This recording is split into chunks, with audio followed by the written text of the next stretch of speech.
فضل تمہارے پاس آئے، اللہ کی رحمت تمہارے پاس آئے صورت مصطفیٰ میں، تو پھر کیا کرو؟ فَلْيَفْرَحُوا، خوشیاں مناؤ۔ میرے مالک اگر میلاد پاک پر کوئی خوشیاں منائے تو پھر اس کو اجر کیا ملے، ثمرہ کیا ملے؟ لوگ کہتے ہیں اسراف ہے، فضول خرچی ہے، ثمرہ کیا ملے؟ قرآن کہہ رہا ہے هُوَ خَيْرٌ مِّمَّا يَجْمَعُونَ، ما عام ہے۔ اور نعرہ تکبیر، نعرہ رسالت، نعرہ حیدری، ماشاءاللہ مقرر شعلہ بیان، خطیب پاکستان، خطیب بے بدل، یادگار اسلاف، انتہائی خوشگلو، خوش الہام ثنا خان، اور میرے ایوان کے آخری خطیب حضرت علامہ مولانا مفتی محمد ثمر عباس عطاری المدنی صاحب ٹوبہ ٹیکسی کی سرزمین سے اب تشریف لائے، دل کی عطا گہرائیوں سے اپنی طرف سے، بانیان محفل کی طرف سے، اور بالخصوص میلاد کمیٹی دربار عالیہ حضور قبلہ پیر چنن پور سرکار کی طرف سے آپ تمامی آپ کے ساتھ آنے والے تمامی حضرات کو دل کی عطا گہرائیوں سے خوش آمدید۔ ست بسم اللہ جی آیانو، سبھی اب آپ تشریف رکھیے، حضور کا خطاب ارشاد ہو رہا ہے، آپ خطاب سماعت فرمائیے، سبھی آپ محبت کے ساتھ تشریف رکھیے۔ انشاءاللہ ابھی خصوصی خطاب ہوگا مناظر اہل سنت صدر اللہ فاضل حضرت علامہ مفتی ثمر عباس قادری صاحب دامت فیوزہم کا، اور انشاءاللہ العزیز وہ تفصیلی خطاب فرمائیں گے۔ اللہ رب العزت کا فضل ہے، ذالک فضل اللہ یؤتیہ من یشاء، اللہ تعالیٰ جس کو چاہے اپنے فضل سے نوازے۔ اللہ کریم ایسے علماء کا سایہ رحمت تاج سلامت فرمائے۔ فرما ہوا خیر مما یجمعون، ما عام ہے جو کچھ تم نے جمع کر رکھا ہے، چاہے جمع شدہ مال ہو یا جمع شدہ نفلی عبادات ہو۔ معنی یہ ہوگا کہ میلاد پاک کی محفل منعقد کرنا یا شرکت کرنا، وہ خیر مما یجمعون، جو کچھ تم نے جمع کر رکھا ہے اس سے کہیں زیادہ یہ بہتر ہے۔ اب مراد از دحا روز ولادت پیغمبر است، و مراد از لیل شب معراج است۔ اب اس پر گفتگو انشاءاللہ العزیز میں آپ کی خدمت میں پیش ہوتا رہتا ہوں۔ میں ضروری سمجھتا ہوں کہ آپ تشریف لائے ہیں، انشاءاللہ العزیز آپ خطاب فرمائیں گے۔ اس کا ایک اور معنی جس کو حضرت شاہ عبدالعزیز محدث دہلوی نے بیان کیا، مراد از دحا نور علم است، کہ آن جناب را دادا بود، فرما کہ دحا سے مراد وہ نور علمی ہے جو اللہ رب العزت نے اپنے محبوب کریم کو عطا فرما دیا۔ اس پر ایک سے دو باتیں عرض کر کے رخصت چاہتا ہوں۔ اللہ رب العزت نے سورۃ البقرہ میں ارشاد فرما وَعَلَّمَ آدَمَ الْأَسْمَاءَ كُلَّهَا، کہ اللہ رب العزت نے حضرت آدم کو تمام چیزوں کے نام کا علم عطا فرمایا۔ الاسماء جمع ہے، اور جب جمع معرف باللام ہو تو استغراق کا معنی دیتی ہے۔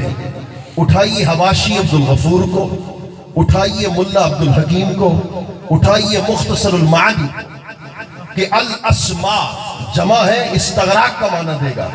تو کیا معنی ہوگا کہ تحت الثری سے لے کر عرش اعظم سے لے کر تحت الثری تک اللہ رب العزت نے کسی ذات کا نام ایسا نہیں چھوڑا جس کا علم حضرت آدم کے سینے پاک کے اندر منتقل نہ فرما دیا۔ نعرہ تکبیر، نعرہ رسالت، نعرہ حیدری، جگر گوش اسراج اہل سنت۔ الاسماء کے آگے ہے کلہا۔ بعض لوگ یہ خیال کر سکتے تھے کہ الاسماء میں بعض اسماء شامل ہیں، بعض اسماء شامل نہیں ہیں۔ کلہا نے اس کی تخصیص کو ختم کر کے رکھ دیا۔ اب معنی کیا ہوگا کہ کائنات میں جتنے مسمہ ہیں، جتنی ذرات ہیں، کائنات کے اندر جتنے موجودات ہیں، چاہے وہ موجودات ارضی ہو، چاہے موجودات سماوی ہو، چاہے موجودات ناسوتی ہو، چاہے موجودات ملکی ہو، تحت الثری سے لے کر عرش اعظم تک کائنات کے جتنے وجود تھے ان سب کا وجود اللہ رب العزت نے حضرت آدم کے سینے پاک کے اندر منتقل فرما دیا۔ اب الاسماء کے تحت جمیع اللغات بھی ہیں، جتنی بولیاں ہیں۔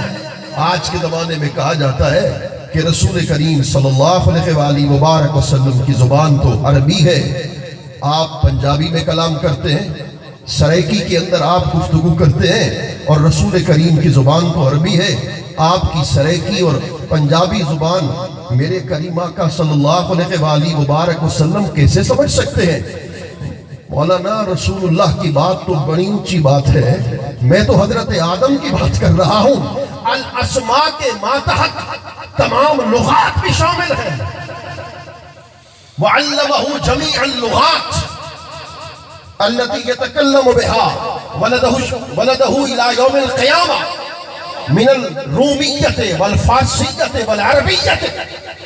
مفسرین نے لکھا کہ جتنی بولیاں انسان نے بولنی تھی قیامت تک، ابن آدم نے جتنی بولیاں بولنی تھی، اس کی شرحت کی علامہ شیخ اسماعیل حقی نے تفسیر روح البیان کے اندر کہ 90 لاکھ بولیاں ابن آدم نے بولنی تھی۔ اللہ پاک نے 90 لاکھ بولیوں کا علم اٹھا کے حضرت آدم پاک کے سینے پاک کے اندر منتقل فرما دیا۔ اور حضرت آدم کون ہے؟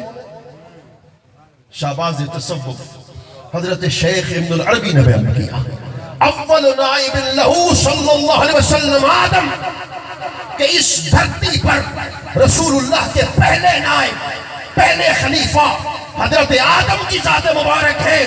مولانا یہ تو حضرت آدم کے علم کا عالم یہ ہے، تو رسول اللہ کے علم کا پھر عالم کیا ہوگا؟ قرآن مجید کی صرف ایک آیت کریمہ بطور استدلال کے پیش کر کے آپ سے اجازت چاہوں گا۔ وَعَلَّمَكَ مَا لَمْ تَكُنْ تَعْلَمْ وَكَانَ فَضْلُ اللَّهِ عَلَيْكَ عَظِيمًا، کہ محبوب جو آپ نہیں جانتے تھے اس کا علم آپ کو عطا کر دیا۔ ظاہراً یہی معنی کیا جاتا ہے۔ ما لم تکن تعلم، کہنے لگے کہ ما لم تکن تعلم میں احکام شریعہ داخل ہے، کہ شریعت کے جن مسائل احکام سے آپ واقف نہ تھے، اللہ رب العزت نے اس کی خبر آپ کو دے دی، اس کا علم آپ کو عطا کر دیا۔ میں نے کہا مولانا یہ تو اللہ کے ذمہ کرم میں ہے، یہ تو اللہ کے ذمہ کرم میں ہے کہ جس کو نبی بنائے اس کو احکام شریعت سے باخبر کر دے، اس کو احکام شریعت کا علم دے دے، یہ تو اس کے ذمہ کرم میں ہے۔ تو وَكَانَ فَضْلُ اللَّهِ عَلَيْكَ عَظِيمًا کا مفاد کیا ہوگا؟ پھر اس کا مفاد کیا ہے؟ وَكَانَ فَضْلُ اللَّهِ عَلَيْكَ آپ پر بہت بڑا فضل ہے۔ وَكَانَ فَضْلُ اللَّهِ عَلَيْكَ عَظِيمًا کا مفاد یہ ہے کہ محبوب حضرت آدم سے لے کر حضرت عیسیٰ تک میں نے کسی کو اتنا علم عطا نہیں کیا جتنا علم آپ کے سینے پاک کے اندر منتقل فرما دیا۔ نعرہ تکبیر، نعرہ رسالت، نعرہ حیدری، مفتی اعظم پاکستان۔ اور اسی آیت کے ماتحت علامہ جلال الدین سیوطی رحمت اللہ تعالیٰ نے مولانا انور شاہ کاشمیری فیوز الباری کے اندر لکھتے ہیں، علامہ سیوطی کو 75 مرتبہ عالم بیداری میں رسول اللہ کا دیدار نصیب ہوا۔ علامہ کاشمیری لکھتے ہیں کہ جب رسول اللہ کا دیدار نصیب ہوتا تھا تو حدیث کی کتاب اٹھاتے تھے، حضور کی بارگاہ میں پیش کرتے تھے، میرے آقا یہ حدیث صحیح ہے یا ضعیف ہے؟ حضور فرماتے یہ حدیث صحیح ہے۔ علامہ کشمیری لکھتے ہیں، علماء دیوبند کے پیشوا وہ لکھتے ہیں کہ جن احادیث کو محدثین نے ضعیف قرار دیا رسول اللہ نے ان احادیث کو صحیح قرار دیا۔ اور آگے چلیے، علامہ کشمیری ایک اور بات لکھتے ہیں، امام عبد الوہاب شارانی فرماتے ہیں، وہ خود فرماتے ہیں امام شارانی کہ میں نے بخاری شریف سبقاً رسول اللہ سے پڑھی۔ امام شارانی فرماتے ہیں ہم 8 افراد تھے، ان میں سے ایک حنفی تھا، باقی غیر حنفی تھے۔ اس کے ناقل بھی علامہ کشمیری ہے، اور وہ لکھتے ہیں کہ علامہ جلال الدین سیوطی وہ شخص ہے جسے رسول اللہ نے شیخ الحدیث کہا، اور رسول اللہ نے خود فرمایا کہ یہ اہل جنت میں سے ہے، جنتی ہے۔ وہی امام سیوطی قرآن مجید کی اس آیت کریمہ کی تفسیر کرتے ہیں، وَعَلَّمَكَ مَا لَمْ تَكُنْ تَعْلَمْ مِنْ أَحْكَامِ الْغَيْبِ وَالشَّرِيعَةِ، فرماتے محبوب جو احکام غیب تھے یا شریعت کے احکام ہیں، اس کا علم اٹھا کے آپ کے سینے پاک کے اندر منتقل فرما دیا۔ علامہ شیخ اسماعیل حقی نے لکھا، اللہ اکبر، علمہ العلوم بالاسرار والمغیبات، محبوب ہم نے اسرار کا علم بھی آپ کو عطا کر دیا، ہم نے غیب کا علم بھی آپ کو عطا کر دیا۔ علامہ محمود آلوسی نے تفسیر روح المعانی کے اندر، جسے کچھ ائمہ امام المفسرین کے لقب سے ملقب کرتے ہیں، بڑا محقق تھا اپنے زمانے کا، علامہ آلوسی لکھتے ہیں، اور میں نے جب اس کی اس تفسیر کو پڑھا میرا دل باغ باغ ہو گیا۔ لکھتا ہے اے لم تکن تعلم ہو من سمائن الصدور، محبوب ہم نے کیا کیا کہ کائنات کے اندر جو انسان رہتے تھے ان میں سے کوئی انسان باقی نہیں چھوڑا جس کے دل کی اسرار آپ کو عطا نہ فرما دیا۔ سبحان اللہ، سبحان اللہ، نعرہ تکبیر، نعرہ رسالت، نعرہ حیدری، جس جگر گوشہ سراج اہل سنت۔ امام کسترانی نے بیان کیا لا فرق بین موتہی و حیاتہی فی مشاہدتہی لأمتہی بأحوالہم و نیاتہم و عزائمہم و خواترہم وذالک جلی عندہ لا خفابہی۔ امام کسترانی لکھتے ہیں محبوب آپ کی حیات میں، آپ کے وصال میں کوئی فرق نہیں، جیسے آپ اپنی حیات طیبہ میں صحابہ کرام کو دیکھتے تھے۔ خدا کی عزت کی قسم شارح بخاری لکھتا ہے کہ محبوب کے وصال پاک اور حیات میں کوئی فرق نہیں، جیسے صحابہ کرام کو دیکھتے تھے ایسے قیامت تک شرق سے لے کر غرب تک اپنے عاشق کے چہرے کو بھی دیکھتے ہیں، عاشق کے دل کے اندر چھپی نیت کو بھی نگاہ نبوت کے سامنے۔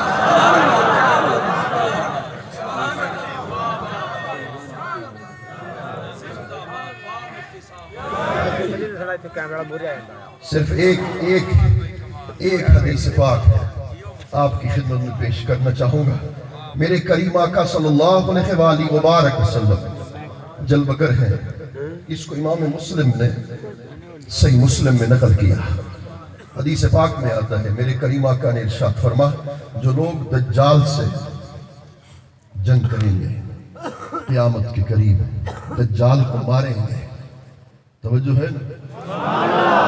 میرے کریم آقا نے فرمایا جو لوگ دجال کو ماریں گے، دجال سے جنگ کریں گے، انی لأعرف اسماءہم واسماء آبائہم واسماء قبائلہم وعلمان خیولہم۔ اللہ اکبر، تیرا دل ٹھر جائے گا۔ حدیث پاک کا ترجمہ میں کر رہا ہوں۔ اللہ اکبر، میرا دل چاہتا ہے، کہتا ہے، تیری زبان سبحان اللہ کہے گی، تیری روح سبحان اللہ کہے گی۔ لوگ کہتے تھے کہ دیوار کے پار کا علم نہیں ہے میرے سرکار کو، ارے سن میرے کریم آقا نے ارشاد فرما قیامت کے قریب جو لوگ دجال کو ماریں گے، اس سے جنگ کریں گے، حضور نے فرمایا میں ان کے نام کو بھی جانتا ہوں، ان کے باپ کے نام کو بھی جانتا ہوں، ان کے دادا کے نام کو بھی جانتا ہوں، ان کے قبیلے کے نام کو بھی جانتا ہوں۔ فرمایا جن سواروں پر، جن گھوڑوں پر وہ لوگ سوار ہو کے آئیں گے قیامت کے قریب، ان گھوڑوں کے رنگوں کو بھی نگاہ کے نبوت کے سامنے بھی گا۔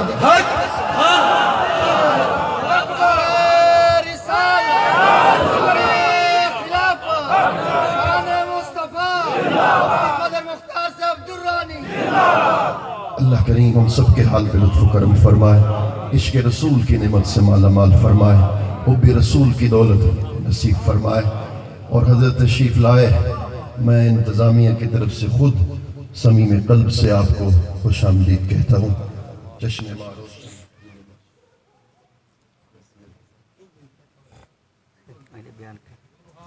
دو منٹ میں ان کے حکم کی تعمیل کر دیتا ہوں. حضرت سیدنا خواجہ اویس قرنی رضی اللہ تعالیٰ عنہ، جن کو خیر التابعین کے نام سے یاد کیا جاتا ہے، میرے کریم آقا نے خود فرمایا، جن کے بارے میں اس کو امام مسلم نے نقل کیا، اور امام مسلم نے تو خود ان کے فضائل پہ ایک باب باندھا. سیدنا اویس قرنی کے بارے میں میرے کریم آقا نے ارشاد فرما، ان خیر التابعین هو رجل یقال له اویس وله والدۃ. فرمایا کہ خیر التابعین، تابعین میں سے سب سے افضل بہتر اویس قرنی ہوگا. اس کی والدہ ہوگی، اس کے ہاتھ پہ سفید نشان ہوگا، اور مقام یہ ہوگا، صحابہ سے فرمایا مقام یہ ہوگا کہ جو قسم اٹھاتا ہے اللہ اس کی قسموں کو پورا کرے گا. اگر صحابہ سے حضور نے خطاب فرمایا، اگر تم اس سے ملاقات کرو تو اس سے اپنے لیے دعا ضرور کروا لینا. حدیث پاک میں آتا ہے حضرت سیدنا فاروق اعظم کی ملاقات ہوئی سیدنا اویس قرنی کے ساتھ. فرمایا رسول اللہ نے مجھے فرمایا تھا کہ اس سے دعا کروا لینا، میرے لیے دعا تو کر. سیدنا حضرت فاروق اعظم نے ارشاد فرمایا، اور صاحب الکامل نے اس پر بڑی خوبصورت بحث کی ہے. میں اس کی طرف جانا نہیں چاہتا، صرف ایک اشارہ کرنا چاہتا ہوں. انہوں نے کہا یہ رسول اللہ صلی اللہ علیہ وسلم نے صحابہ کرام کو کیوں حکم دیا جبکہ صحابہ افضل ہیں، حضرت اویس قرنی مفضول ہیں، انہیں بھیجا کیوں؟ بڑی خوبصورت بات کی. اس لیے کہ اولیاء کرام کے چہرے کی زیارت کرنا سنت صحابہ بن جائے، ان کے چہرے کا دیدار کرنا سنت صحابہ بن جائے. اور یہ مستحب ہے کہ افضل مفضول سے دعا کروائے. اس حدیث پاک سے یہ ثابت ہو گیا. صبح سے لے کر شام تک نبی ماں کی خدمت کرتے ہیں. جب رات کا وقت ہوتا ہے ہاتھ جوڑ کے عرض کرتے ہیں، ماں تھوڑی دیر مہلت تو دو، حضور کے مدینے جانا چاہتا ہوں. کون نہیں جانا چاہتا؟ مجدد دین و ملت ہے، اعلیٰ حضرت عظیم البرکت ہیں، 75 علوم کے ماہر ہیں، 75 علوم پہ عبور رکھتے ہیں. جب وہ مدینہ المنورہ جاتے ہیں نا تو کیا کہتے ہیں؟ وہ صوبے لالزار پھرتے ہیں، تیرے دن نئے بہار پھرتے ہیں، تیری کیا پوچھے کوئی بات رضا، تجھ سے کتے ہزار پھرتے ہیں. اور اللہ اکبر، میرے پیر فرید کا مرشد حضرت شیخ اوہدی جب مدینہ پاک جاتا ہے تو کیا کہتا ہے؟ پیشے درے تو اوہدی ہم چو سگا فتاد است گاہے نگفتائیں بہو اس سگانے کیستی. ارے میرا دل کہتا ہے مدینہ کی ایک گلی میں کھڑے ہو کر اعلیٰ حضرت یہ کہہ رہے ہوں گے، بکار خیش حیرانم اغثنی یا رسول اللہ، پریشانم پریشانم اغثنی یا رسول اللہ، شہاب کس نوازی کن، طبیبہ چارہ سازی کن، مریض درد اسیانم اغثنی یا رسول اللہ. ارے میرا دل کہتا ہے دوسری گلی میں حضرت لال شہباز قلندر کھڑے یہ کہہ رہے ہوں گے، قوسین چو نگویم ابرو مصطفیٰ را، مازا گفت عزت آن چشم حق نمارا، اے خسرو حسینہ اے ماہ نازنینہ، روشن کن از تجلی کاشانہ اے گدارا، اے تاج کچھ کلاہاں اے شاہدی پناہاں، برحال زار عثمہ چشم کرم خدا. اور ایک گلی میں میرا پیر فرید کھڑے ہو کر یہ کہہ رہے تھے، یار سپاہی را آوس ماننے کون، ہک لکھنے دین دو لکھنے سان ہک واری چاپاؤ. حضرت کے لیے ایک بات، ہک لکھنے دین دو لکھنے سان. کوئی یہ نہ کہہ دے کہ پیسے کی بات کر رہے تھے. 1 لکھ نے نہیں 2 لکھ دے سا، 2 لاکھ سے مراد دونوں جہانوں کی بات ہے. 1 لکھ نے نہیں 2 لکھ دے سا، ایک واری چاہ. وہ 15 سال گزر گئے، نابینا ماں نے محسوس کیا گوشت نہیں ہے، ہڈیوں کا ڈھانچہ بن چکا ہے. یار فرید کو میں جا لیو جنہیں جلیا کو دور. اتنا عشق، اتنی محبت رکھتے ہو. کہا ماں صبح ہوتی ہے، رات ہوتی ہے، یہی آرزو تمنا ہوتی ہے، کیڑا وقت ملن دا ہو سی ڈھول اسادے ویڑے اوسی کیڑا وقت ملن دا ہو سی ڈھول اسادے ویڑے اوسی ہاں ملشن یار فرید کناہی دودھ دکھاما کٹ کٹ اللہ اکبر فرمایا جا تو مدینے جا حضور کے دروازے کو دستک دی ہے باہر خیالوں میں گم ہو گئے ہیں ابھی گھر کا دروازہ کھولے گا تو حضور کی چشمان مقدس کو دیکھوں گا جنہوں نے دیدار کر رکھا ہے نا ان کے لیے ایک بات عرض کرتا چلا جاؤں وَكَانَ دَقِيقَ الْحَاجِبَيْنِ وَكَانَ أَزَجَّ حضور کی چشمان مقدس میں سرخ سرخ ڈورے تھے جو سفید حصہ تھا اس کے اندر سرخ سرخ ڈورے تھے بس اسی بات پہ بات کو ختم کر رہا ہوں دم آخر نمائی جلوے دیدار جامی راہ جامی کہنے لگے جب میری موت کا وقت قریب ہو پتلی بند ہو پردے ہٹیں اور چہرے مصطفیٰ نگاہوں کے سامنے ہو جائے اب کیا کسی سے کام تمہیں دیکھنے کے بعد سب کو میرا سلام تمہیں دیکھنے کے بعد جس کو تیری نگاہ نے مخمور کر دیا اب کیا کرے گا جام تمہیں دیکھنے کے بعد دل سے یہی دعا ہے تمہارے فرید کی ہو زندگی کی شام تمہیں دیکھنے کے بعد ہو زندگی کی شام تمہیں دیکھنے کے بعد اور اسی کو چراغ گولڈا نے بیان کیا جبکہ جو نصیر آنکھ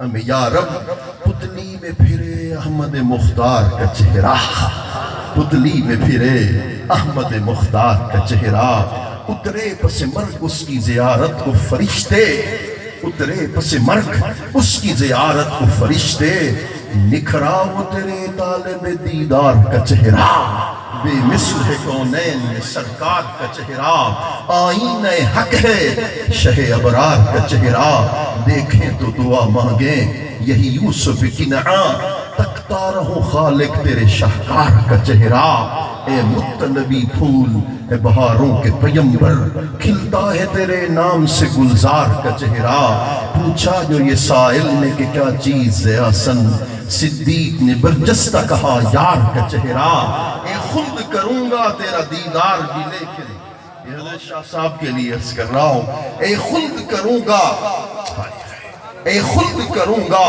تیرا دیدار بھی لیکن اس دم نظر میں ہے تیرے مختار کا چہرہ اس دم نظر میں ہے تیرے مختار کا چہرہ میں مبارکباد پیش کروں میں صمیم قلب سے مبارکباد پیش کرتا ہوں میلاد کمیٹی کے جملہ کارکنان کو انتظامیہ کے افراد کو بہت خوبصورت محفل پاک سجائی ہے اللہ کریم ان کی اس خدمات کو اپنی بارگاہ میں شرف قبولیت بخشے وما علینا الا البلاغ نسیم